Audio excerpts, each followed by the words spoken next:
itu udah 10 tahun sampai kakeknya itu meninggal gitu loh Miss. Terus? Tak gabung sama anaknya ya Miss ya. Oh oke, siap. Yang penting yang keluarganya yang berbicara. Soalnya udah menghubungi Miss Yuni lama nggak di ACC, kasihan. Waduh, gak tak ACC. Oke, siap. Iya. Ini bentar tak gabungin. Suaranya jelas ya teman-teman ya? Suaranya di luar sana jelas ya Mbak Ulfa? Jelas, ini jelas Miss. Oke. Suaranya penelpon juga jelas nggak teman-teman?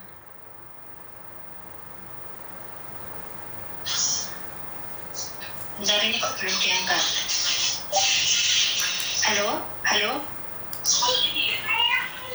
Ini Miss Yuni. Ini Miss Yuni, Mbak. Oh, iya. Halo. Halo, Miss.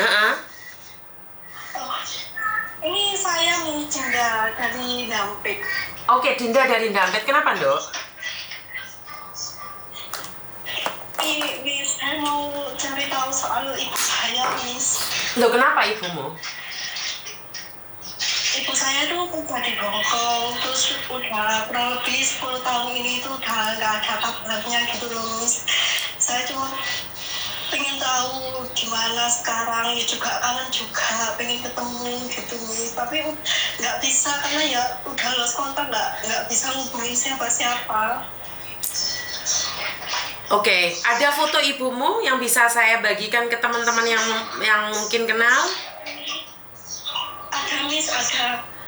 Atau gini Dok, sebenarnya satu hal, kamu bisa buat video. Kenapa kemarin banyak yang bisa ketemu itu karena keluarganya yang buat video.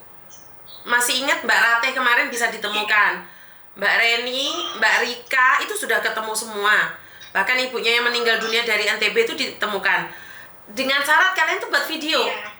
Kayak Miss Yuni, saya minta tolong, ini ibu saya namanya ini asal dari Dampit, sudah 20 tahun 10 tahun tidak pulang. Bapak kakek saya sudah meninggal, nenek saya sudah meninggal, atau siapa. Jadi kamu ceritakan biar ibumu tahu. Oh iya. Nanti buat video, nanti kamu dikirimkan ke Miss ini ya. Boleh. Nah, pertanyaannya, berapa lama ibumu nggak mencarimu, Dok? Iya. Berapa lama? 10 tahun. 10 tahun. Iya, terakhir itu Miss, ya nggak ada problem sih Miss. Orang cuma gini loh Miss, kan ibu saya itu kan udah lama sih di Hongkong. Terus cuma aku mintanya gini loh, minta dikabarin aja 1 minggu sekali atau 2 minggu sekali, kan kasihan kayak orang tuanya, kayak nenek saya sama kakek saya itu kan pasti arep-arep gitu. Tapi kan anakku di luar, si opo kabar itu gitu. Tapi ibuku tuh nggak pernah ngabarin sekali, baru 3 bulan sekali. Mbak mungkin satunya matiin dulu Mbak. Satunya yang nggak ngomongin matiin Mbak. Soalnya suaramu buat Mbak. Siap Miss. Gimana Dok? Ini loh, kan dulu waktu masih sambung ya kan, masih sambung bisa telepon-teleponan itu, ibu saya itu nggak pernah satu nomor toh, maksudnya itu tiap telepon itu ganti, tiap telepon ganti, jadi yang di sini itu nggak bisa ngubungin ke sana, jadi harus nunggu ibu saya dulu yang telepon. Lah itu pun kalau telepon itu kalau mau ngabarin keluarganya itu 1 bulan sekali atau lebih lah. Pokoknya nggak sampai mingguan. Nah kan saya itu kasihan lihat kayak nenek sama kakek saya itu kan kepikiran gitu kan. Terus ya juga nggak menghilang-hilangkan ya Miss, ya pernah juga kirim uang. Cuma itu kalau ngasih itu ya anunya gitu loh. Terus omongannya itu juga nggak enak kalau ngasih uang. Terus aku paksa pulang waktu itu terakhir itu gini, udahlah Bu, pulang aja. Kerja di sana tuh gak ada hasilnya, gak ada ketoke, daripada ngono aku ambek keluarga wis pulang ae, kerja sing bendino mulai aku ki ngono Miss. Terus sing bendino pulang kan ketok wis pulang ae, kok sampean ngomong pulangnya iku bulan berapa kan gitu Miss. Dia di Semarang Miss, ya aku pulang gitu. Tapi akhirnya itu terakhir kontak, terus ibu saya sudah gak ngabarin lagi. Oke, intinya adalah setelah ngomong kayak gitu ibumu nggak ngomong apapun. Enggak, iya. Oke. Kan mungkin juga ibumu punya tekanan, Dok. Akhirnya ibumu tersinggung. Maaf ya, saya bukan membela ibumu ya, maaf ya. Kenapa kamu tidak berpikir nih bahwa ke luar negeri juga kan belum tentu ibumu enak? Iya. Bener nggak saya? Saya paham perasaan kamu yang ada di kampung, haus kasih sayang. Tapi tahu nggak, ibumu juga haus kasih sayang di sini, sayang. Dan dia sebenarnya kalau diizinkan maunya telepon setiap saat, setiap waktu. Tapi apakah kamu tahu keadaan ibumu yang sejujurnya di sini? Pernah nggak dia cerita? Enggak pernah, Miss. Oke. Pernah nggak dia cerita betapa beratnya hidupnya di Hong Kong? Enggak pernah cerita. Pernah nggak dia nangis ke kamu kalau malam ini, hari ini ibumu nggak makan? Enggak pernah, Miss. Pernahkah ibumu cerita sama kamu hujan badai disuruh keluar dari rumah majikan? Pernah nggak ibumu cerita kayak gitu? Enggak, Miss. Enggak pernah. Itulah yang ingin saya sampaikan buat kalian yang ada di Indonesia. Karena mungkin juga ibumu tersinggung loh, Dok. Ibumu mangkel. Karena kan, maaf. Kalian kan tidak tahu nih, Hong Kong itu seperti apa. Ibumu telepon kamu mungkin selalu tertawa, bahagia, kirim duit. Kalian Iya, Miss. Iya, Miss, ngomong dulu. karena kalian tidak pernah tahu penderitaan nih orang yang ada di luar negeri. Saya nggak nyalain kamu, Maido. Saya nggak nyalain kamu merasa kurang kasih sayang. Tapi tahu nggak? Kadang saya melihat dengan mata kepala saya sendiri. Saya ngelihat majikannya makan di restoran, mbaknya itu di depan pintu restoran, itu kehujanan, Mbak. Iya. Saya nggak tahu apakah itu ibumu. Ini yang pertama. Yang kedua, mbaknya itu jalan aja sudah nggak sanggup. Sama majikannya di tempat umum dibentak-bentak. Mungkin kamu tidak pernah lihat di Taman Mongkok, di Taman Sam Sui Po, dan di Taman Causeway Bay ada beberapa orang Indonesia yang depresi. Mungkin itu adalah salah satu ibumu. Nah, ya, Miss, aku pengen tahu kabarnya sekarang gimana, Miss. Gitu. Nah, karena itulah saya selalu bilang, ojo nyalane wong sing di luar negeri, nek belum kita tahu keadaannya. Ngerti nggak saya? Iya. Seminggu yang lalu, saya tuh dapat SMS dari salah satu mbak yang dekat sama pemakaman di Happy Valley. Itu adalah salah satu anak Indonesia meninggal dunia, Mbak. Saya nggak expose, tapi saya cuma pengen kasih tahu kalian. Sebenarnya ada beberapa orang yang meninggal dunia dimakamkan karena sudah tidak tahu lagi siapa keluarganya, atau mungkin sudah kaburan, atau keluarganya sudah tidak mau menerima dia. Jadi sekarang jika kamu ketemu sama ibumu, kamu orang pertama yang harus meminta maaf padanya. Ngerti nggak? Iya, Miss. Iya, pasti. Saya cuma ingin ibu saya pulang, kumpul sama keluarga udah, Miss. Gitu aja. Nggak pengen apa-apa lagi. Ngerti. Tapi untuk kumpul keluarga itu penuh dengan perjuangan, saya. Nggak kumpul, selesai masalahnya. Ngerti nggak? Iya. Jadi saya akan bantu cari ibumu. Dengan segala kerendahan hatimu, kamu harus meminta maaf di video tersebut.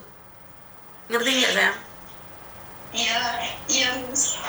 Saya mohon sangat, Miss.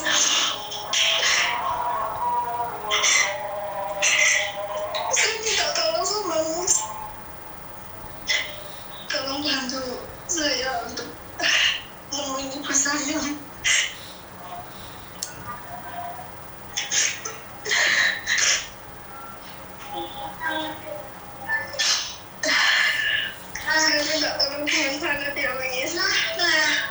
Siap, saya akan mencoba yang terbaik. Minta fotomu, videomu, video nenekmu, saya akan mencoba untuk mencari ibumu. Seandainya nih, saat ini ibumu ada di depanmu, apa yang ingin kamu sampaikan? Pertama, saya akan minta maaf, Miss. Dan saya cuma ingin ibu pulang, kumpul lagi sama keluarga, sama ibu. Karena bapak sudah nggak ada, kakak saya udah nggak ada. Saya cuma ingin ibu saya kembali gitu. Saat ini ibumu lagi dengerin suara kamu.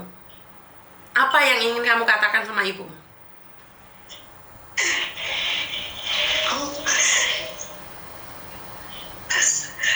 Saya minta maaf, pesan-pesannya untuk saya jadi anak belum bisa jadi anak yang baik, belum bisa mengerti kondisi ibu di saat ini, dan saya hanya ingin ibu tahu aku kangen sama ibu, dan juga Mbak di rumah juga kangen sama ibu, selalu mikirin ibu kapan pulang, selalu mikirin ibu ada di mana. Pulang, Bu. Pulang.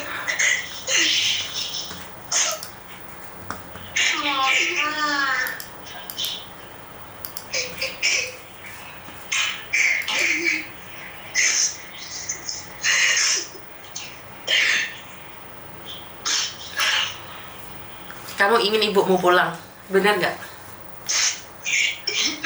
Iya, Miss. Maaf ya, seandainya saat ini ibumu dalam keadaan tidak baik-baik saja, dalam keadaan saat ini ibumu sakit, apakah engkau mau merawatnya setelah 10 tahun nggak ada waktu untuk bersamamu? Saya akan merawatnya, Miss. Saya akan merawatnya. Apapun keadaan ibumu, kamu akan menerima ibumu apa adanya? Iya, saya akan terima dia apa adanya. Mbahmu dek kuno nggak, Dok?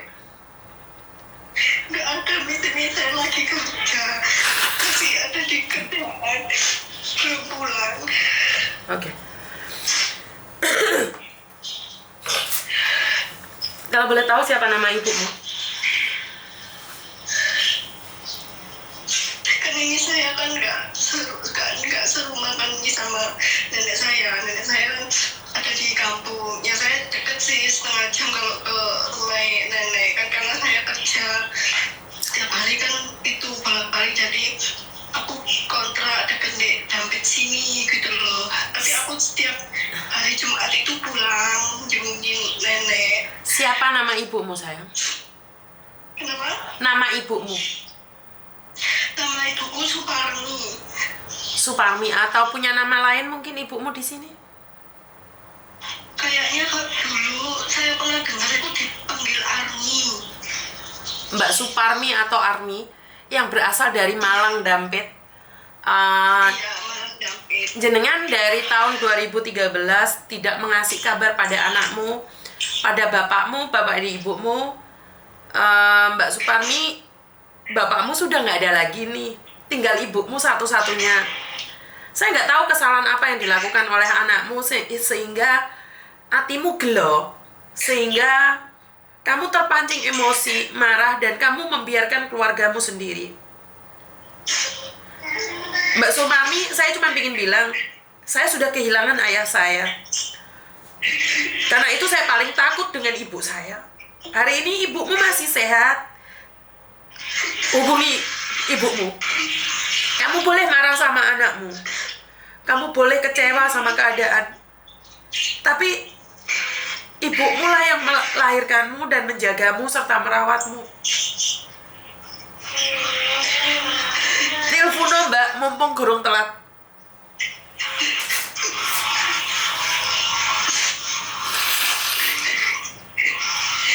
Mbak Suparmi, saya cuma ingin mengingatkanmu, Berapa banyak uang yang kamu punya di bank tidak akan pernah bisa mengembalikan orang tuamu. Saya ngalamin sendiri. Menyesal, nggak bisa mengembalikan waktu. Saya dan Anda sama-sama memiliki waktu 24 jam dalam sehari. Waktu itu sangat gratis buat kita. Tapi waktu itu tidak bisa dibeli dengan uangmu dan kembali padamu.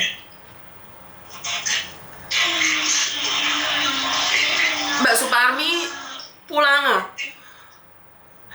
Anakmu golek sampean, Mbak. Pulang, Mbak. Setidak-tidaknya telepon anakmu. Rasa marah seperti apa ya hingga kamu membiarkan anakmu, ibumu, bapakmu menunggu kabar darimu? Dosa apa yang dilakukan oleh anakmu sehingga engkau membencinya seperti itu, Mbak Suparmi? Pulang, Mbak. Jika kamu masih ada di Hongkong, pulang, Mbak. Yakinlah, anakmu sanggup meminta maaf padamu. Maafkanlah.